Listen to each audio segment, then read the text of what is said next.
Hello, good morning, everyone. So it's Sunday morning, and as usual, the sheep are going to go to their church houses this morning to pay homage to their thieves, pastors, with tithes and offering and all that. And I woke up this morning, went online, the first news. Oh, yeah, same old TV just trying to me pull it. And the first news I see is that TB Joshua is dead. This is the kind of man I looked up to. I remember at a point in time in my house, it will be war if you turn off the TV station when the synagogue church had come online and this man was online. It's like on a Sunday from morning to evening. Nobody changed the TV channel in my home. If you did, that day I'm not talking to anybody. To me, he was like a god to me. That was those times when I was a brainwashed Christian. And occasionally I would even take frequent trips to the synagogue church. And I was just looking forward to the day when I'll be able to gather enough money to go to Nigeria, just to meet the man of God in person. And for me, I feel it's a big victory for a lot of people seeing this man dead. Not because I glorify in death, but to me, I feel death is just a transition. And for me, it's a very beautiful transition for the Christian community, because this man, with all his powers and knowledge, instead of setting and liberating Africans, rather decided to lie to them and keep them trapped in the message of Jesus Christ. And of course, it did go well for him, because all over the world he amazed a lot of membership and followers would see him doing charities, what I think was on the positive side. If anything, he used Christianity to do good works, but still that message was missing, letting people know that Jesus is not the path to heaven, it's not the truth, it's not the salvation. Jesus is nothing.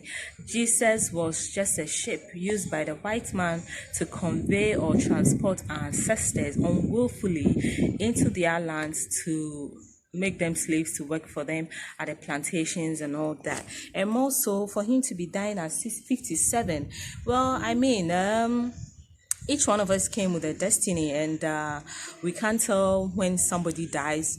For somebody, his destiny probably is even to die at 20. It's not the fact that he's dying at 57, that's even the concern.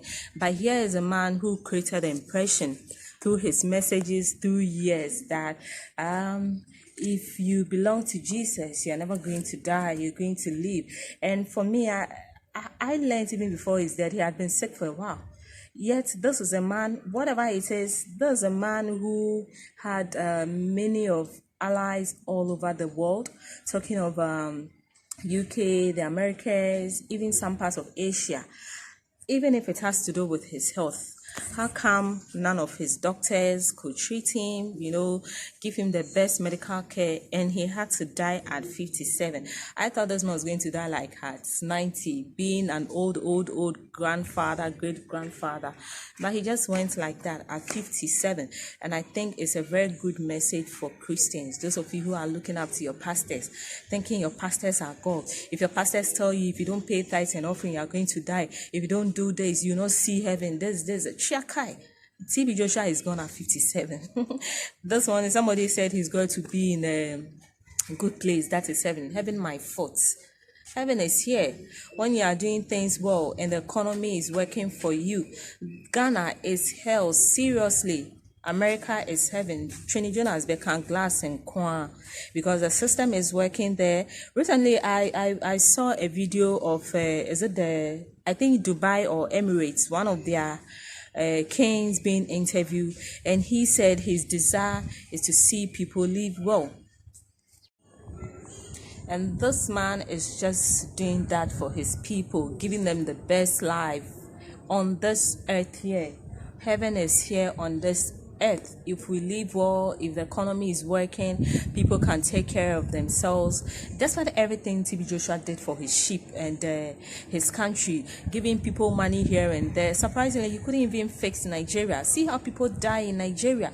Now look at the rate at which people are even burning hospitals and all that. Seriously, as far as I'm concerned, the man did nothing for Nigeria because he had a lot of power. He could have done things for them. He could have turned their lives around. by telling them they should go back to the ways of their ancestors.